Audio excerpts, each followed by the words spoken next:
नमस्कार, संभव क्लासेज में आपका हार्दिक स्वागत है।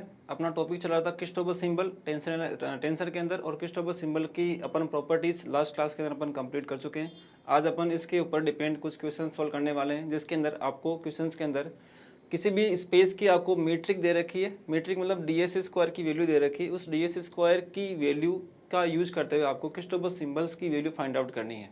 और क्रिस्टोफर सिंबल्स के अंदर एक तो होगा फर्स्ट काइंड क्रिस्टोफर सिंबल और एक होगा सेकंड काइंड क्रिस्टोफर सिंबल। दोनों की आपको वैल्यू फाइंड आउट करनी है, ठीक है।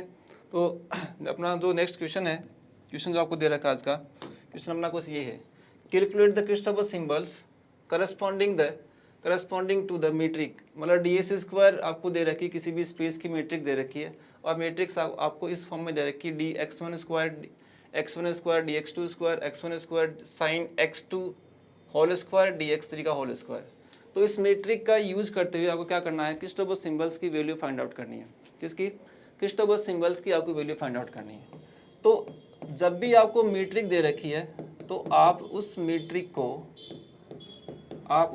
को देखते हुए ये पता लगाएं कि उस मैट्रिक के अंदर जो मैट्रिक टेंसर अपना GIJ है उसके कौन कौन से कंपोनेंट्स आपको जीरो दे रखे हैं, कौन कौन से कंपोनेंट्स नॉन जीरो दे रखे हैं।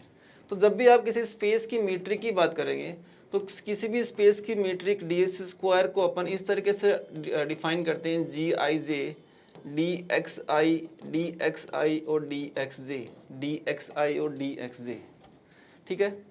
अब ये इसमें मैं क्या देख रहा हूँ, इसमें मैं ये देख रहा हूँ कि i और j दोनों ही रिपीट होने वाले इंडेक्स हैं। इसका मतलब दोनों ही कैसी हैं, दोनों ही इंडेक्स यहाँ डमी इंडेक्स है। तो i के रेस्पेक्ट में भी समेशन होगा और j के रेस्पेक्ट में भी समेशन होगा। तो सबसे समेशन किस तरीके से अपन ओपन करेंगे, समेशन ओपन करने के लिए सबसे पहले आप मान लो i इंडेक्स को आपने 1 फिक्स किया, फिर j को आपने 1 से लेके n तक वेरी किया, फिर आपने i = 2 फिक्स किया, फिर j को आपने 1 से लेके n तक वेरी किया। तो इस तरीके से मेरे पास ये i और j दोनों के रेस्पेक्ट में मुझे समेशन मिलेंगे। तो कुछ टर्म्स तो ऐसी आएंगी जिसके अंदर i और j की वैल्यू सेम होगी, और कुछ टर्म ऐसी आएंगी जिसके अंदर i और j की वैल्यू सेम नहीं होगी। तो इस मैट्रिक को देखते हुए मैं आइडिया लगा सकता हूँ। जैसे मान लो मुझे यहाँ दे रखा है dx1 स्क्वायर, इसका मतलब ये हो रहा है कि यहाँ i और j दोनों इंडेक्स इक्वल हो रही हैं। यहाँ i और j दोनों इंडेक्स कैसी हो रही है, इक्वल हो रही हैं। यहाँ भी dx2 का होल स्क्वायर, इसका मतलब यहाँ i और j इंडेक्स दोनों इक्वल हो रही हैं। यहाँ भी dx3 का स्क्वायर, इसका मतलब यहाँ भी क्या हो रहा है, i और j इंडेक्स दोनों इक्वल हो रही है। इसका मतलब इस मैट्रिक के अंदर केवल वो ही टर्म्स प्रेजेंट हैं जिसके अंदर i और j इंडेक्स दोनों ही इंडेक्स कैसी हैं, इक्वल हैं। i और j इंडेक्स यदि इक्वल होती हैं तो आप यूँ आइडिया लगा सकते हो कि ये जो वैल्यू समेशन आने वाला वो समेशन केवल ये समेशन होगा जिसमें g11 dx1 dx1 होगा plus g22 plus g22 dx2 dx2 होगा, और प्लस g33 dx3 और dx3 होगा, dx3 होगा, ठीक है। तो यहाँ पहली टर्म कौन सी बनेगी, dx1 स्क्वायर बनेगा, यहाँ dx2 स्क्वायर बनेगा, यहाँ dx3 स्क्वायर बनेगा, और इनके मल्टीपल में जो भी कोई क्वांटिटी है वो किसकी वैल्यू होगी, वो g11 की वैल्यू होगी, ठीक है। वो आपको क्वेश्चन के अंदर जो मीट्रिक दे रखी है उस मीट्रिक को देख के आपको ये आइडिया लगाना है कि वास्तव में उस मीट्रिक के अंदर आपको कौन सी क्वांटिटी dx1 स्क्वायर दे रखा है या dx1 dx2 दे रखा है, तो उसको देखते हुए आपको आइडिया लगाना है और उस चीज को ds स्क्वायर से आपको कंपेयर करना है इस चीज को। अब ये नहीं है कि केवल इसके अंदर यही टर्म आएंगी, इसके अंदर बहुत सी ऐसी टर्म आएंगी जिसके अंदर dx1 dx2 होगा, dx1 dx3 होगा, dx2 dx3 होगा। मतलब कुछ काफी टर्म ऐसी होंगी जिसके अंदर i और j इंडेक्स दोनों इक्वल नहीं होंगे। लेकिन मैं क्या देख पा रहा हूँ कि अपनी ये जो मीट्रिक दे रखी है इस मीट्रिक के अंदर कहीं भी dx1 dx2 या dx2 dx3 या dx1 dx3 की टर्म आपको नहीं दे रखी है। इसका मतलब क्या है, इसका मतलब ये है कि आपको जो वैल्यू दे रखी है उसके अंदर केवल एक ही वैल्यू प्रेजेंट है, केवल सेम इंडेक्स वाली कंडीशन ही आपको यहाँ दे रखी। बाकी जो कंपोनेंट्स हैं वो सारे कंपोनेंट्स आप यहाँ पे जीरो रखोगे। बाकी सारे कंपोनेंट्स जिसके अंदर dx1 dx2 होगा या dx2 dx3 होगा या dx1 dx3 होगा, वो सारी कंडीशंस कैसी आएंगी, अपनी जीरो आएंगी। सारी कंडीशंस कैसी होंगी, जीरो होंगी। तो आप अब इस इक्वेशन को जो आपने मीट्रिक डिफाइन कर रखी है, किसी भी स्पेस की मीट्रिक डिफाइन कर रखी है, इस इक्वेशन को आपको जो इक्वेशन दे रखी है उस इक्वेशन से आप उसको कंपेयर कर सकते हो। तो इक्वेशन a1 और 1 को यदि मैं कंपेयर करता हूँ, a1 और 1 को यदि मैं कंपेयर करता हूँ तो मुझे रिजल्ट क्या मिलता है, कि G11 की वैल्यू किसके इक्वल, G11 का मतलब dx1 स्क्वायर, dx1 स्क्वायर ये है, तो इसके मल्टीपल में कितना 1 है, इसका मतलब G11 की वैल्यू कितनी 1। फिर मैं देखता हूँ dx2 स्क्वायर, तो ये dx2 स्क्वायर की मल्टीपल में जो क्वांटिटी होगी वो G22 होगी, और यहाँ से G22 की वैल्यू कितनी है, यहाँ से G22 की वैल्यू कितनी है अभी, dx2 स्क्वायर के मल्टीपल में जो भी कोई है ना वो G22 है, इसका मतलब यहाँ से G22 की वैल्यू कितनी है, x1 स्क्वायर है, कितनी है, x1 स्क्वायर है। फिर मैं यहाँ से देखता हूँ, कंपेयर करता हूँ, तो G33 की वैल्यू मतलब dx3 का होल स्क्वायर के मल्टीपल में जो क्वांटिटी है वो G33 है, तो यहाँ से वैल्यू क्या आएगी, यहाँ से वैल्यू आएगी x1 स्क्वायर और sign x1 square sine x2 का होल स्क्वायर, साइन x2 का होल स्क्वायर। आप यहाँ ये देखिए, ये आइडिया में लगाना कि ये x स्क्वायर नहीं, ये x2 है ये, मतलब यदि आप इसको कार्टेशियन फॉर्म में देखेंगे तो वास्तव में ये y है, और ये जो dx3 आपको दिख रहा है ना, ये क्या वास्तव में dz है ये, ठीक है। तो ये बनेगा साइन x2 का होल स्क्वायर, G11 दे रखा, G22 दे रखा और G33 दे रखा है, और बाकी रिमेनिंग सारे कंपोनेंट्स जिसमें G12 होगा, G21 होगा, G13 होगा, सारे कंपोनेंट्स कैसे होंगे, 0 होंगे। तो मैं ये कह सकता हूँ कि रिमेनिंग जितने भी सारे Gij हैं वो 0 हैं। किस कंडीशन में 0 है, जब i और j इंडेक्स अपनी इक्वल नहीं है, जब i और j इंडेक्स अपनी इक्वल नहीं है।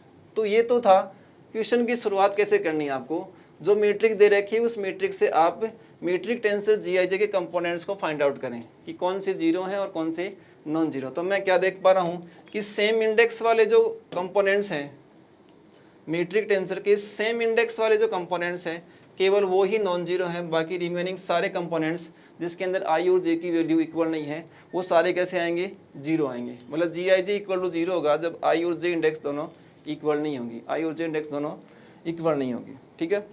अच्छा जी, अब आपका मेन क्वेश्चन क्या है, क्वेश्चन आपको ये आपसे ये चाह रहा है कि क्रिस्टोफर सिंबल्स की वैल्यू निकालनी है आपको, क्रिस्टोफर सिंबल्स की आपको वैल्यू निकालनी है, और क्रिस्टोफर सिंबल्स की वैल्यू निकालने के लिए आपको मैट्रिक टेंसर के कंपोनेंट्स आपको चाहिए, मैट्रिक टेंसर के कंपोनेंट्स आपको चाहिए, क्योंकि first kind Christoffel symbol directly जो है वो डिपेंड करता है किसके ऊपर, मैट्रिक टेंसर जो डायरेक्टली डिपेंड करता है किसके ऊपर, मैट्रिक टेंसर Gij के कंपोनेंट्स के ऊपर, ठीक है। तो अपन अब फर्स्ट काइंड और second kind Christoffel symbol find out करने वाले हैं, ठीक है। तो नेक्स्ट अपन देख रहे हैं first kind Christoffel symbol, next अपन देख रहे हैं first kind Christoffel symbol, first kind Christoffel symbol, first kind Christoffel symbols की वैल्यू आपको फाइंड आउट करनी है।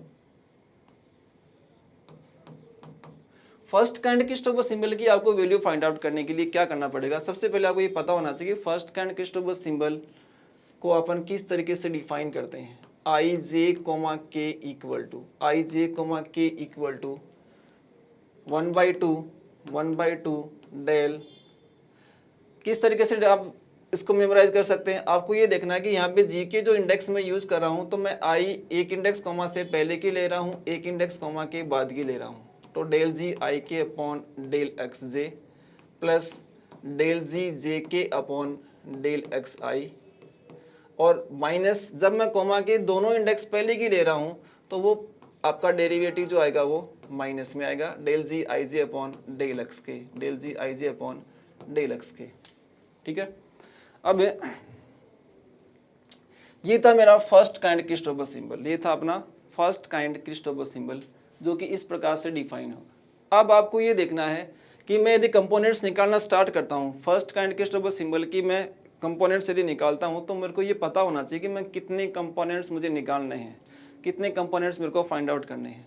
तो ये चीज़ देखने के लिए आपको ये देखना पड़ेगा कि वास्तव में इसके जब आई जे के मैंने क्रिस्टोफर सिंबल डिफाइन करा तो इसके एन डायमेंशनल स्पेस के अंदर कितने इंडिपेंडेंट कंपोनेंट्स एग्जिस्ट कर सकते हैं, एन डायमेंशनल स्पेस के अंदर इसके कितने इंडिपेंडेंट कंपोनेंट्स एग्जिस्ट कर सकते हैं। तो उसको देखने के लिए आप क्या करोगे, देखो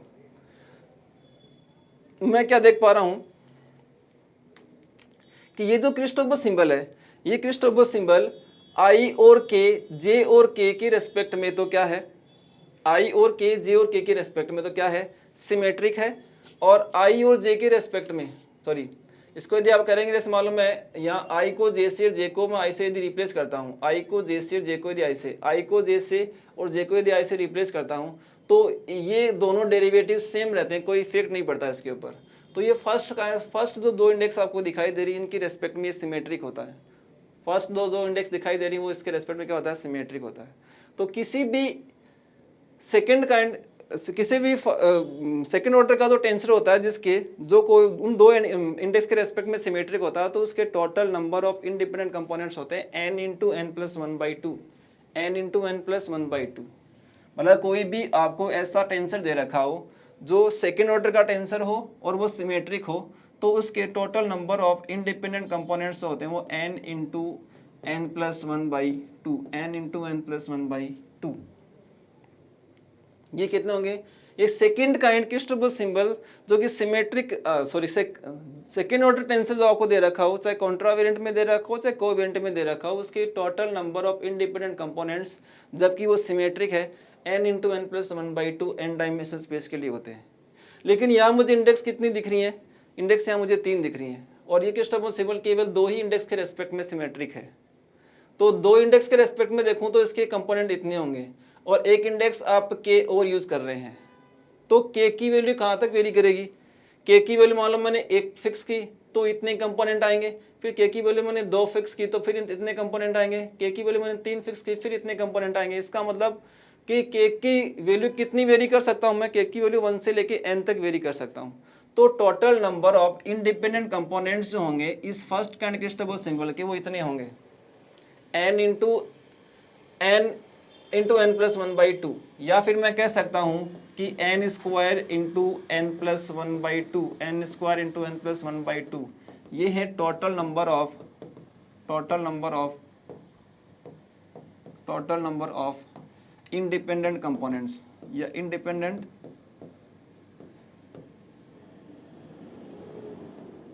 independent components of first kind Christoffel symbol. First kind Christoffel symbol के ये total number of independent components होंगे, Christoffel symbols. First kind Christoffel symbol के ये इतने कंपोनेंट्स हैं जो कि आपको निकालने हैं। लेकिन अपना जो स्पेस दे रखा है, अपना स्पेस कौन सा दे रखा है, अपना स्पेस दे रखा है 3 डायमेंशन। मैं देख सकता हूँ कि इसके अंदर x1 दिख रहा है, x2 दिख रहा है और x3 दिख रहा है। यदि यहाँ पे x4 होता तो कितने डायमेंशन का होता, 4 डायमेंशन का। लेकिन अपना स्पेस यहाँ कितने डायमेंशन का है, 3 डायमेंशन का स्पेस है। तो मैं यहाँ से ये कह सकता हूँ, कि मेरे जो इंडिपेंडेंट कंपोनेंट्स होंगे वो n की इक्वल वैल्यू मैंने 3 रखी है यहाँ पे। मतलब यहाँ पे अपना को क्या दे रखा है, n इक्वल टू 3 दे रखा है, 3 डायमेंशनल स्पेस दे रखा है। तो यहाँ से जो टोटल नंबर ऑफ कंपोनेंट्स आएंगे वो कितने आएंगे, 3 का स्क्वायर कितना होगा, 9 into 9 plus 1, 9 into 9 plus 1, sorry 9 into n के कितना होगा, 3 होगा, 9 into 3 plus 1 by 2, 9 into 3 plus 1 by 2 और 3 प्लस 1 कितना, 4 होगा, 4 2 से डिवाइड होगा 2 आएगा। तो कितने कंपोनेंट्स आएंगे, टोटल 18 कंपोनेंट्स आएंगे जो कि इंडिपेंडेंट होंगे। टोटल 18 कंपोनेंट्स आएंगे जो कि इंडिपेंडेंट होंगे। ठीक है, अच्छा अब ये तो मैंने कर लिया भाई। आई जे के फर्स्ट काइंड क्रिस्टोफर सिंबल इस प्रकार से डिफाइन होता है। इसके total number of independent components n dimension में कितने होते हैं, n square into n plus one by two, n square into n plus one by two इसके total number of independent components होंगे। ठीक है, तो स्पेस 3 डायमेंशन था तो इसके कंपोनेंट्स कितने आएंगे, 18 कंपोनेंट्स आपको निकालने हैं, इसके 18 कंपोनेंट्स आपको इसके निकालने हैं। ठीक है, अच्छा जी, अब निकालेंगे किस तरीके से अपन निकालेंगे कंपोनेंट्स निकालने के लिए क्या करना पड़ेगा आपको यहाँ कुछ स्पेशल केसेस अप्लाई करनी पड़ेंगे। कितनी इंडेक्स दिखाई दे रही है आपको 3 इंडेक्स दिखाई दे रही हैं। तो मैं 3 इंडेक्स दिखाई दे रही, तो मैं इसके अलग अलग केस ले रहा हूँ। सबसे पहले तो मैं पहला केस ये ले रहा हूँ कि तीनों ही इंडेक्स इक्वल हों तो इसके कितने कंपोनेंट्स बन सकते हैं, तीनों ही इंडेक्स इक्वल हों तो इसके कितने कंपोनेंट्स बन सकते हैं। तो सबसे पहले मैंने केस फर्स्ट डिफाइन किया है। सबसे पहले अपन केस फर्स्ट की बात करेंगे। केस फर्स्ट कौन सा, जिसके अंदर i इंडेक्स, j इंडेक्स और k इंडेक्स तीनों ही इंडेक्स इक्वल हों। तो यहाँ पे मैं क्रिस्टोफर सिंबल बनाऊंगा तो क्या बनाऊंगा, i और k, i और i तीनों इंडेक्स मैंने इक्वल कर दी। तीनों इंडेक्स जैसे मैं इक्वल करूँगा तो आप ये देखें इसके अंदर इंडेक्स इक्वल करो आप, आई आई आई आई मतलब सबकी जगह आई कर दोगे तो एक पार्ट तो इसमें कैंसिल आउट हो जाएगा, एक पार्ट तो कैंसिल आउट हो जाएगा, प्लस माइनस हो गया तो केवल एक ही पार्ट बचेगा, कौन सा, 1/2 डेल जी आई आई अपॉन डेल जी आई आई अपॉन डेल एक्स आई, सबकी जगह मैंने आई इंडेक्स किया है अभी, 1/2 डेल जी आई आई अपॉन डेल एक्स आई। अब आप यहाँ आई की वैल्यू वेरी करते जाओ और कंपोनेंट्स निकालते जाओ। तो पहला जो कंपोनेंट होगा उसके अंदर मैं आई की वैल्यू 1 रख रहा हूँ, तो 1 1 1 किस्टोबर सिंबल जो आएगा वो कितना आएगा, 1/2 del g 1 upon del x1 del g 1 upon del x1, 1/2 del upon del x1। लेकिन g11 तो कितना है, g11 की वैल्यू कितनी है अभी, आप पीछे देखो, g11 की वैल्यू कितनी है, 1 है। तो g11 की वैल्यू यदि 1 आपको दे रखी हो तो 1 का डिफ्रेंशिएशन कितना आएगा, 0 आएगा। तो फर्स्ट काइंड किस्टोबर सिंबल का फर्स्ट कंपोनेंट आएगा जो 1 1 वो कितना आएगा, 0 आएगा। फर्स्ट कंपोनेंट कितना आएगा, 1 1 0 होगा, ठीक है। फिर मैं दूसरा कंपोनेंट निकालूंगा इसके अंदर, फिर मैं इसी केस के अंदर मैं निकाल रहा हूँ दूसरा कंपोनेंट, कौन सा, आई की वैल्यू मैंने 2 की तो 2 2 2 आएगा, तो आपको क्या मिलेगा, 1/2। यहाँ करो आप इसके अंदर ये जो चीज़ आपने डिफाइन कर रखी है इसी के अंदर आप इंडेक्स की वैल्यू रखते जाओ। आई इक्वल टू मैंने 2 किया तो 1/2 del g 22 upon del x2, 1/2 del upon del x2। g22 की वैल्यू कितनी है, अब देखो g22 की वैल्यू जो है वो x1 स्क्वायर है, g22 की वैल्यू कितनी है, x1 स्क्वायर, x1 स्क्वायर है। अब x1 स्क्वायर है और x2 के रेस्पेक्ट में मैं इसका डिफ्रेंशिएशन कर रहा हूँ, तो इस डिफ्रेंशिएशन की वैल्यू कितनी आएगी, 0 आएगी। डिफ्रेंशिएशन की वैल्यू कितनी होगी, 0 होगी। हाँ, तो जे की वैल्यू आई की वैल्यू मैंने 1 की तो 1 1 1 मिला, 2 करूँगा तो 2 2 2 मिलेगा, और जब मैं 3 करूँगा तो 3 3 3 मिलेगा, तो ये आएगा 1/2 del g 3 3 upon del x3। लेकिन मैं क्या देख रहा हूँ, डेल अपॉन डेल x3 और g33 की वैल्यू देखता हूँ मैं, तो g33 की वैल्यू कितनी है अभी, g22 की वैल्यू, तो g33 की value x1 square sine x2, x1 square sine x2 है, साइन x2 का होल स्क्वायर, मतलब ये आएगा x1 स्क्वायर और साइन x2, साइन x2 का होल स्क्वायर, साइन x2 का होल स्क्वायर होगा ये। लेकिन डिफरेंशिएशन किसके रेस्पेक्ट में हो रहा है, x3 के रेस्पेक्ट में हो रहा है, तो इसकी जो वैल्यू आएगी वो वैल्यू 0 हो जाएगी। इसकी जो वैल्यू आएगी वो वैल्यू कितनी होगी, 0, क्योंकि डिफरेंशिएशन किसके रेस्पेक्ट में हो रहा है, x3 के रेस्पेक्ट में हो रहा है, और फंक्शन के अंदर आपको वेरिएबल्स x1 और x2 आपको दिखाई दे रहे हैं, तो इसका डिफरेंशिएशन कितना होगा, 0 होगा। तो i equal to j equal to मैंने k किया तो मुझे टोटल कंपोनेंट्स कितने मिले, 3 कंपोनेंट्स मिले, मतलब यहाँ से मुझे कितने कंपोनेंट्स मिलेंगे, 3 कंपोनेंट्स मिलेंगे,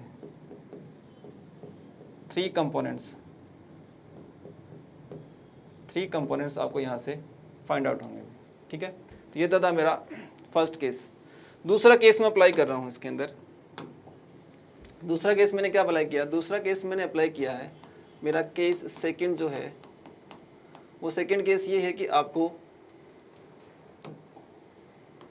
i इक्वल टू जे करना है लेकिन नॉट इक्वल टू के रखना है, i इक्वल टू जे करना है लेकिन नॉट इक्वल टू के रखना है, ठीक है। तो आप ये देखो कि जो फर्स्ट काइंड मेरा किर्चॉफ सिंबल था उसके अंदर i और j को तो मुझे सेम रखना, मतलब इसको तो मुझे i रखना है और बाकी को मुझे k रखना है।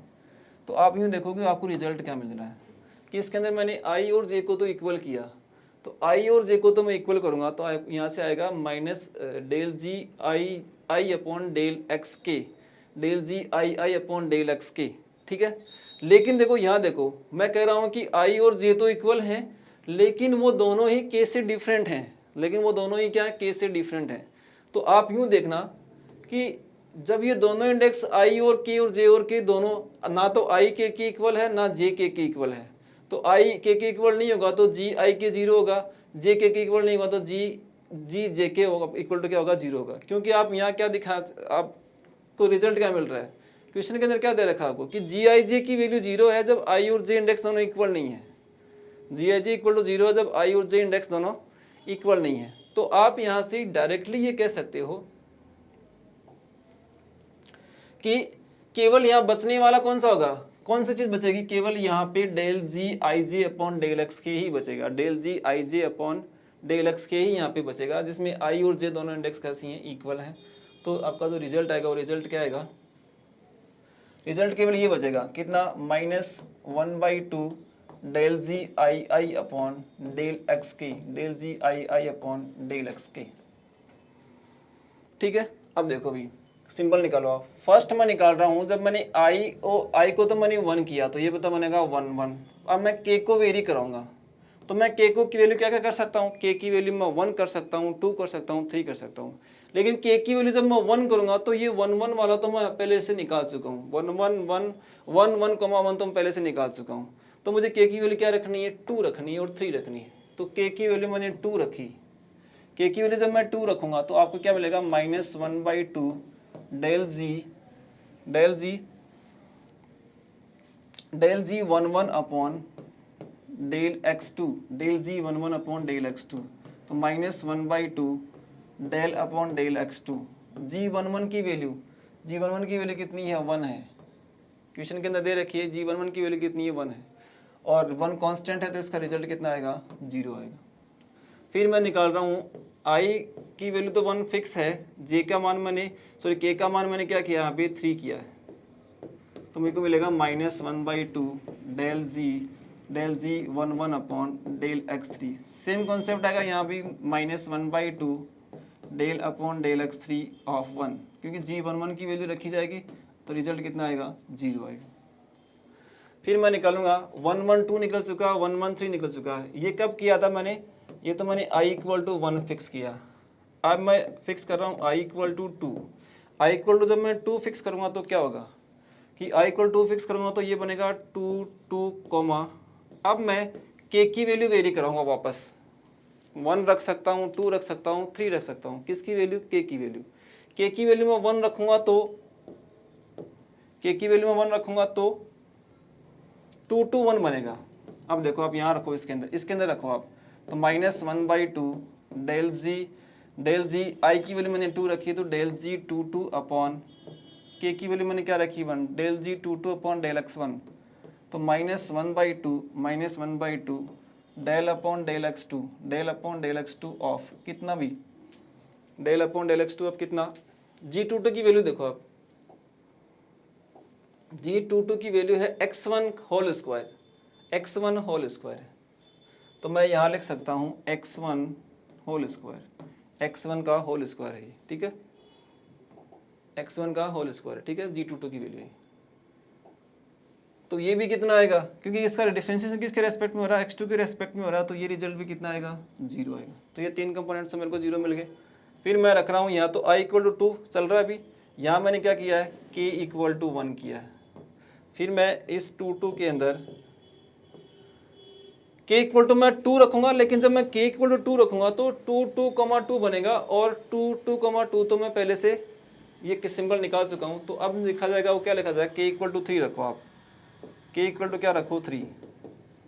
तो यहाँ रखना मेरे को इसके अंदर, तो आएगा -1/2 डेल जी -1/2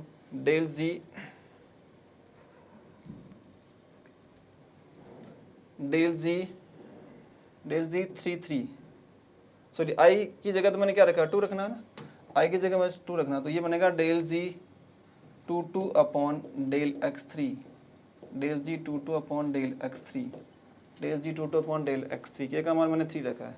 अब देखो g22 की वैल्यू कितनी है, x1 स्क्वायर है, या x3 के रेस्पेक्ट में करूँगा तो ये भी कितना आ जाएगा, 0 आएगा। ये रिजल्ट भी कितना आएगा, 0 आएगा, ठीक है। अच्छा जी, दूसरा i इक्वल टू मैंने 1 फिक्स कर दिया, i इक्वल टू मैंने 2 फिक्स कर दिया। अब मैं रख रहा हूँ i equal to 3, i equal to मैंने 3 फिक्स किया। i इक्वल टू जब मैं 3 फिक्स कर रहा हूँ तो मेरा आएगा 3 3 कोमा, k की वैल्यू वेरी कराऊंगा आप 1 की है मानी। यहाँ देखो i की वैल्यू मैंने 3 रखी है, k की वैल्यू मैंने 1 रखी है, k इक्वल टू मैं 1 रख रहा हूँ।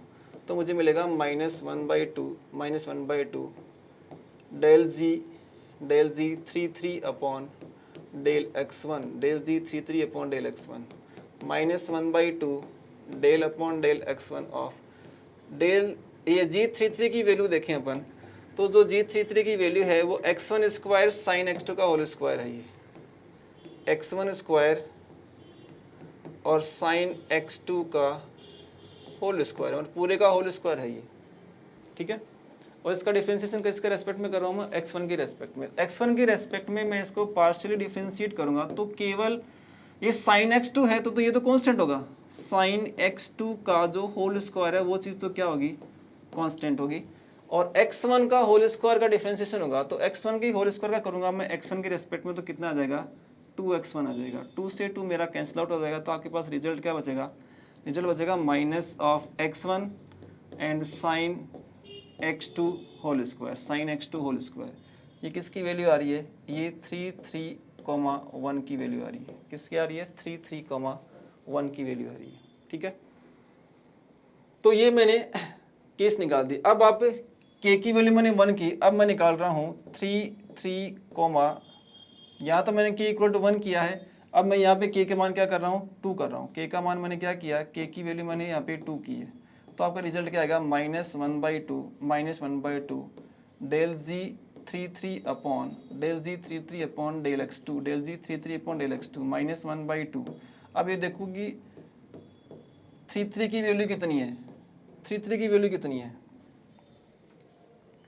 x1 और साइन x2 का होल स्क्वायर है, ये x1 साइन x2 का होल स्क्वायर है, x1 साइन x2 का whole square, x1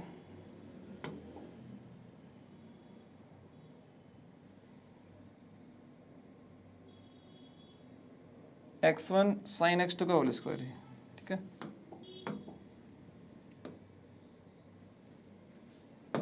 x1 sign x2 का होल स्क्वायर है।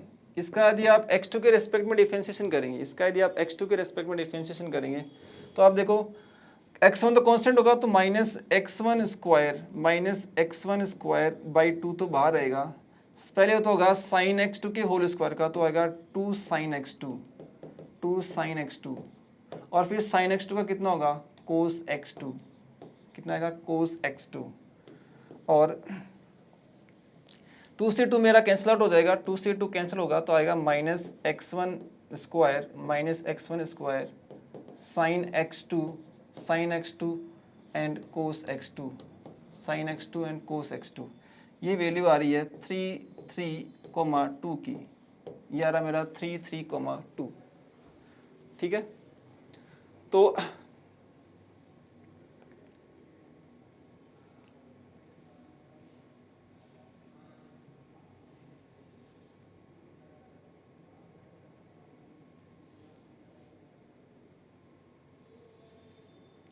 यहाँ से मैं क्या देख पा रहा हूँ, तो मैं यहाँ से ये देख पा रहा हूँ कि जब मैंने आई और जे इंडेक्स को मैंने इक्वल किया और के को मैंने डिफरेंट रखा तो मुझे ये कंपोनेंट्स मिले, 112 मिला, 113 मिला, 221 मिला, 223 मिला, 4 कंपोनेंट तो ये होंगे। और फिर आई इक्वल टू मैंने 3 किया तो 331 मिला, 332 मिला, मतलब 332 मिल रहा है मेरे को। इसका मतलब मैं देख पा रहा हूँ कि टोटल मुझे कंपोनेंट्स कितने मिल रहे हैं। टोटल कंपोनेंट्स जो आपको मिल रहे हैं वो आपको, एक कंपोनेंट तो मेरा ये होगा, दूसरा कंपोनेंट अपना ये होगा, तीसरा कंपोनेंट अपना ये होगा और चौथा कंपोनेंट ये, 4 कंपोनेंट तो ये होंगे और फिर 5वां कंपोनेंट मेरा ये और छठा कंपोनेंट अपना ये। तो जब मैं आई और जे को मैं सेम रख रहा हूँ, के से मैं डिफरेंट रख रहा हूँ दोनों को ही, के को मैं डिफरेंट रखा तो मुझे कितने कंपोनेंट्स मिले, 6 कंपोनेंट मिल रहे हैं मुझे। मतलब यहाँ से मुझे कितने कंपोनेंट्स मिले, 6 कंपोनेंट्स।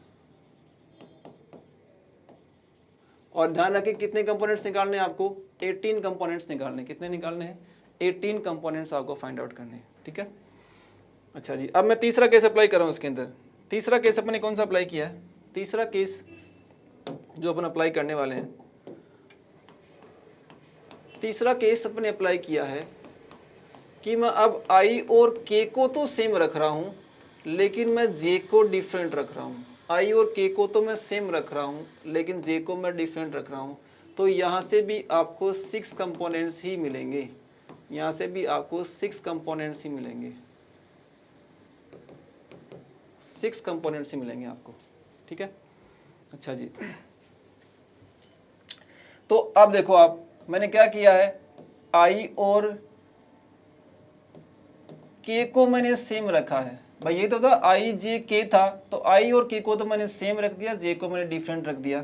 देखो भाई क्रिस्टोफर सिंबल के अंदर देखो आप, क्रिस्टोफर सिंबल के अंदर यदि मैं देखूंगा तो मेरा फर्स्ट कैंड क्रिस्टोफर सिंबल ये, मैं क्या कर रहा हूँ, मैं आई और के को तो मैं सेम रख रहा हूँ। किसको, आई और के को तो मैं सेम रख रहा हूँ, लेकिन मैं उनको जे से डिफरेंट रख रहा हूँ। इसका मतलब यहाँ जे के इक्वल नहीं है और आई जे के इक्वल नहीं है, जे के इक्वल भी नहीं है और आई के जे के इक्वल भी नहीं है। इसका मतलब जो जे है वो ना तो के इक्वल है ना आई के इक्वल है, दोनों से डिफरेंट है। तो आप यूं देखो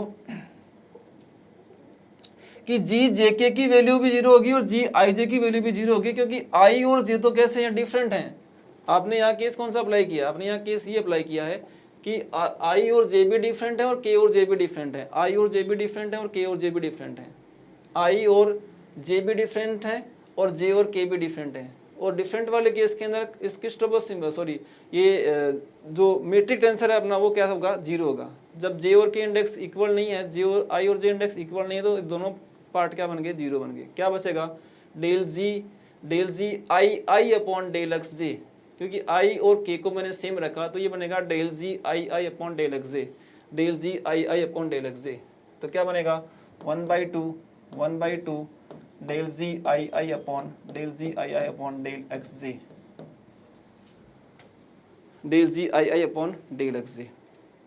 अब आप वापस वही कॉन्सेप्ट लगाओ, मैं i इक्वल टू 1 फिक्स कर रहा हूँ, i इक्वल टू 1 फिक्स करूँगा तो ये आएगा 1, और i इक्वल टू 1 के साथ में मैंने j इक्वल टू 1 कर दूंगा मैं, तो सारे तीनों को 1 1 1 बन जाएगा, और 1 1 1 मैं पहले निकाल चुका हूँ। तो आपको j को डिफरेंट रखना है, तो मैंने i इक्वल टू 1 फिक्स किया और j को मैंने 2 फिक्स किया है, तो 1 2 1 बनेगा। ये क्या बनेगा, 1 2 1 बनेगा।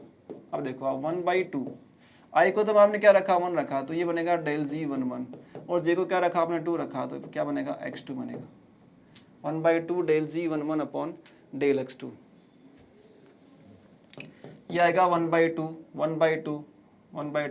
Del g 1 1। जी 1 1 की वैल्यू आप पहले देख चुके हैं, जी 1 1 की जो वैल्यू है वो कितनी, 1 है, और किसके रेस्पेक्ट में, x2 के रेस्पेक्ट में डिफरेंशिएशन कितना आ जाएगा, 0, क्योंकि 1 कैसा है, कांस्टेंट है, 1 कैसा कांस्टेंट है। फिर i इक्वल टू तो 1 ही चल रहा है, i इक्वल टू तो 1 ही चल रहा है, लेकिन j की वैल्यू मैं क्या कर रहा हूँ, 3 कर रहा हूँ, j की वैल्यू मैं क्या कर रहा हूँ, 3 कर रहा हूँ, मतलब मैंने j इक्वल टू क्या किया है, 3 किया। j इक्वल टू मैं 3 करूँगा तो क्या आएगा, 1/2 del g 1 1 upon del x3, और ये भी क्या आएगा, 1/2 डेल जी 1 1 की वैल्यू कितनी है, अभी 1 है, और ये आएगा डेल x3, ये कितना आएगा, 0 होगा, ठीक है। i इक्वल टू 1 हो गया, फिर j की वैल्यू मैंने 2 और 3 कर दी। अब मैं क्या कर रहा हूँ, इसके अंदर i इक्वल टू मैं 2 फिक्स कर रहा हूँ। i इक्वल टू मैं 2 फिक्स करूँगा तो देखो क्या आएगा, 2,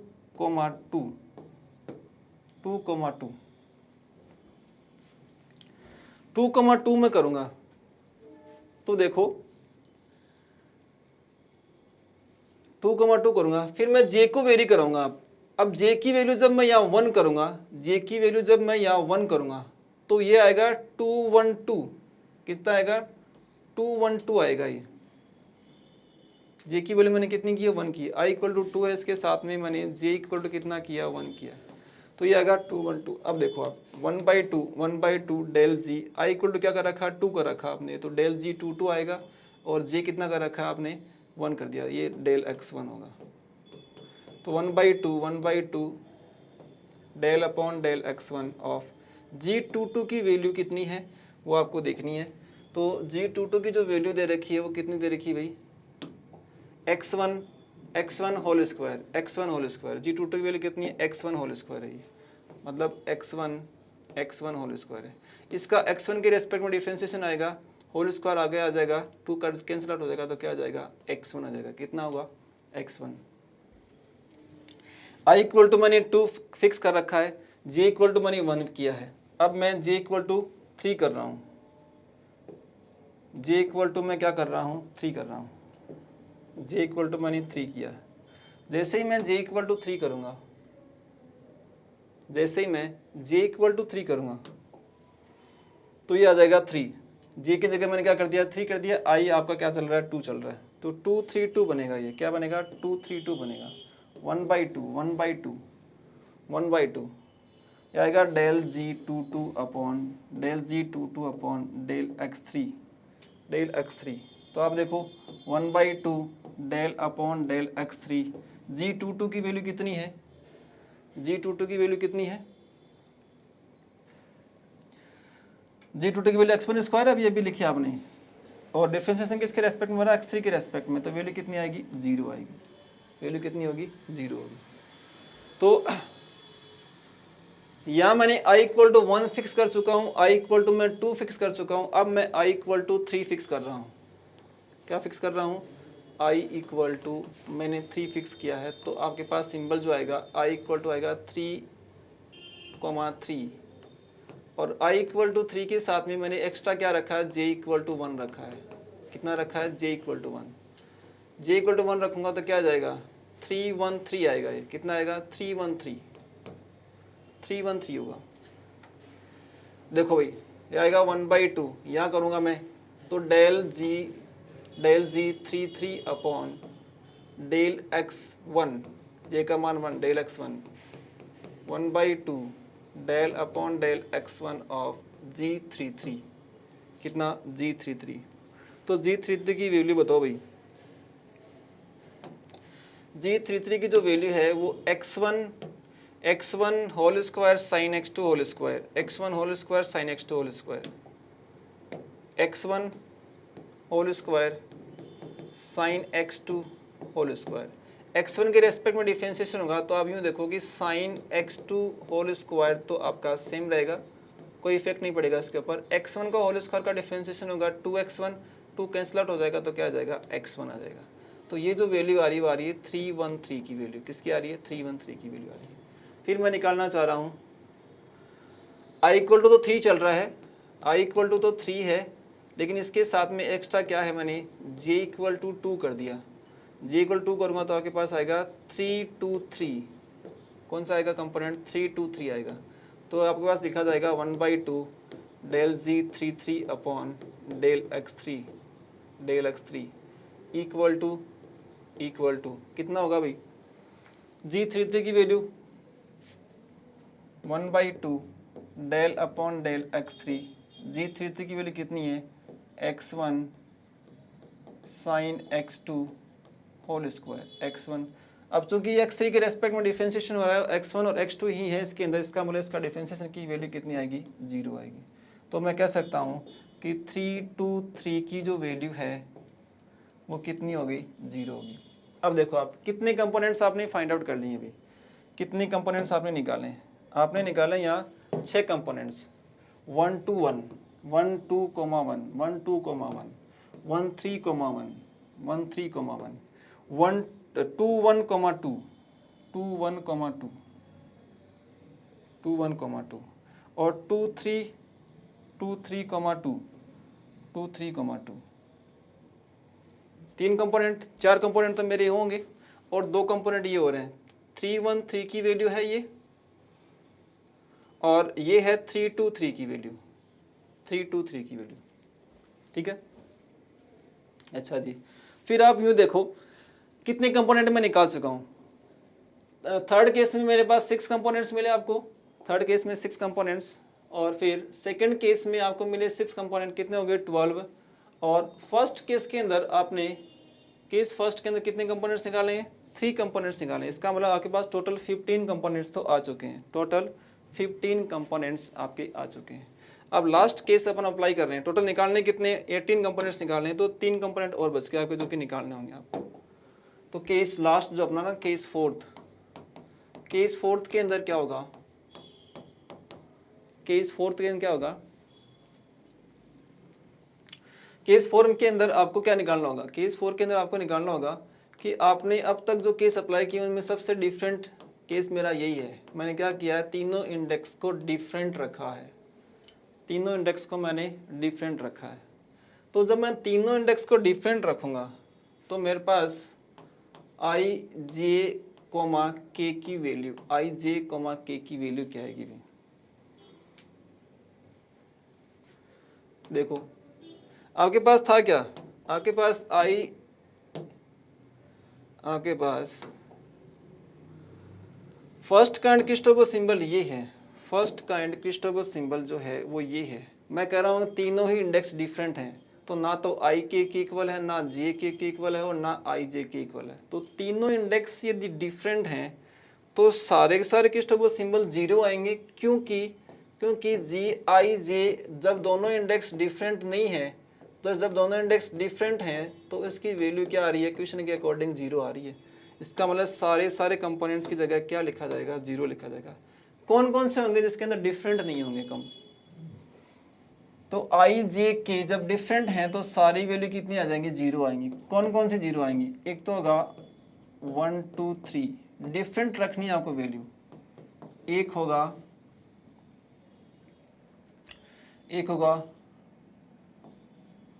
2 3 1, कितना होगा 2 3 1 2 3 1 2 3 1, तीनों इंडेक्स डिफरेंट होनी चाहिए। और ये आपको ये देखना है कि 1 2 2 1 दोनों एक ही हैं, 2 3 और 3 2 दोनों एक ही हैं। अब यहाँ पे आप ये कर सकते हो, एक और बच गया, कौन सा, 1 3 2 1 3 2 1 3 2। तो ये सारे कंपोनेंट्स क्या मिलेंगे आपको, जीरो मिलेंगे। किसकी वजह से जीरो मिलेंगे, क्योंकि जी आई जे की जो वैल्यू है वो डिफरेंट है। जी आई जे की वैल्यू जीरो है, वो किस केस में जीरो है, जब आई और जे इंडेक्स दोनों इक्वल नहीं है। आई और जे इंडेक्स दोनों इक्वल नहीं है तो इसकी वैल्यू कितनी है, जीरो है। तो तीन कंपोनेंट आपको ये मिल गए, तो टोटल 18 कंपोनेंट्स आप फर्स्ट काइंड क्रिस्टोफर सिंबल के निकाल चुके हैं। टोटल 18 कंपोनेंट्स आप फर्स्ट काइंड क्रिस्टोफर सिंबल के निकाल चुके हैं। ठीक है, अब आपको कौन से निकालने हैं, अब आपको निकालने हैं सेकेंड काइंड क्रिस्टोफर सिंबल। कौन सा निकालना है, second kind Christoffel symbol. Second kind Christoffel symbol के कंपोनेंट्स यदि आपको निकालने हो तो आपको सेकेंड काइंड क्रिस्टोफर सिंबल और फर्स्ट काइंड क्रिस्टोफर सिंबल के बीच में रिलेशन का आपको पता होना चाहिए। और अपन वहाँ पे वही कंपोनेंट्स निकालेंगे जो नॉन जीरो होंगे, जीरो वाले कंपोनेंट्स अपन नहीं निकालेंगे। यहाँ पे जीरो वाले कंपोनेंट्स अपन नहीं निकाल पाएंगे। सेकेंड काइंड क्रिस्टोफर सिंबल के कंपोनेंट्स अभी अपन ने 18 कंपोनेंट्स फाइंड आउट किए हैं फर्स्ट काइंड क्रिस्टोफर सिंबल के, और सेकेंड काइंड क्रिस्टोफर सिंबल के यदि कंपोनेंट्स आपको फाइंड आउट करने हैं तो आपको 18 कंपोनेंट्स ही उसके फाइंड आउट करने पड़ेंगे। तो थोड़ा सा टाइम लगने वाला प्रोसेस है। तो सेकेंड काइंड क्रिस्टोफर सिंबल के जो कंपोनेंट्स हैं वो अपन नेक्स्ट क्लास के अंदर देखेंगे, जिसके अंदर अपन सेकेंड काइंड के टोटल 18 कंपोनेंट्स देखेंगे, कौन से जीरो होंगे और कौन से नॉन जीरो होंगे। आज के लिए इतना ही, बाकी अपन नेक्स्ट क्लास में देखते हैं। Thank you.